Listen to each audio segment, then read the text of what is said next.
defensively, you've already seen some really promising signs from Drummond and AD, both able to move their feet on the perimeter, to switch out. They're starting to get some cohesion on that end. And again, no stranger is AD to playing with the traditional center like Andre Drummond.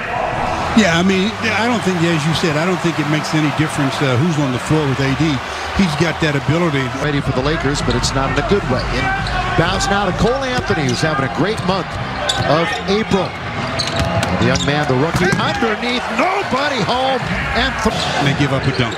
Lakers have lost 3 in a row, 4 out of 5. Orlando has lost their last 5, and their coach is out, which we'll get to in a moment. Davis, mid-range first shot, back in the lineup after missing the game the other night. Remember, 16 threes in his last 3 contests. And immediately they close right out on him, not going to give him any space at all. Caldwell Pope, lob underneath to Drummond. 22 at home for this Orlando team. No Jonathan Isaac, no Otto Porter Jr., no Terrence Ross, no Markelle Fultz, no Michael Carter Williams tonight. And of course they traded away 60 points at the deadline, but they hit to 4's Gary Harris, who came over in the Aaron Gordon trade. We didn't see him during the first meeting between these two teams. He's been hurt a lot. That's some of the reason why his shooting has been so poor as Anthony Davis. 2 in a row, and this one a little...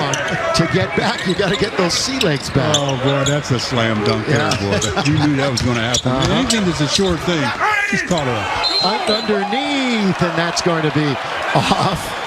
And we've got a came over in the Vucevic trade. Again, Fournier, Vucevic, Gordon, about 60 points a game, traded away to Orlando. And of course, a lot of the conversation the other night, not about Frank, but about the entire team, stood up without foul. You're going up against an Orlando team that has been awful defensively this month, and all season long they've been one of the worst on the offensive end. AD red hot. Always has an advantage to me. I mean, I don't care who you put on him.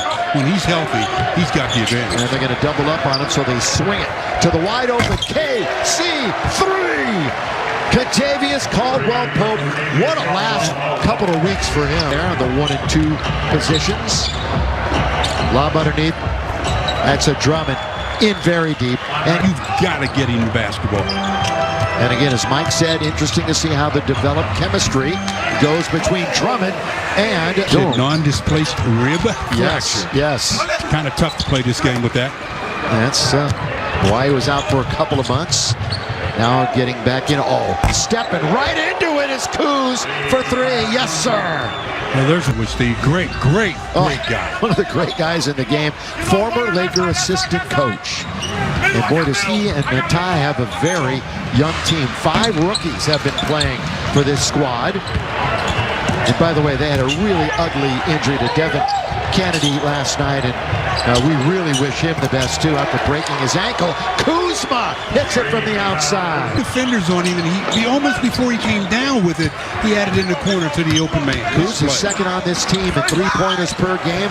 Drummond playing a little defense in deep, and the Lakers are going to control an AD with the handle out of the backcourt, right wing, a little behind KCP, so he couldn't fire it up. And the Lakers will reorganize. But what a start here, halfway through quarter number 1. Rolling, good feed under to Drummond. The jump by the Lakers on the turnover by Orlando. Lakers took good care of the basketball despite losing the other night. Drummond forces his way in, and he's going to earn 2 free throws. 3-pointer of the quarter. It's great basketball IQ, and you know when you're a player like Davis, as the years go on, you get used to it because you get used to getting double teamed and triple teamed. Drummond, that first free throw, again, didn't look like what he's been shooting of late. That one, the 13th of this month. Again, they're in the 5th spot, 4 back of Denver, and a game and a half up on Dallas. Driving and throwing it down. Wow. Just out of the reach of Drummond. Drummond on Anthony. See how he plays the guard. Little on big. Anthony going into it, wants to try to get around it. Going to be a foul on Dre. Trailing by 4 midway through the 4th to win it. Schroeder had 24. Kuz had a nice game, 21 and 11. And the Lakers outlasted Orlando. Looking to sweep the series. Anthony way short. It's battled around and coming up with it. is Wendell got Montrez into the game. Missed his first game of the year on a coach's decision the other night.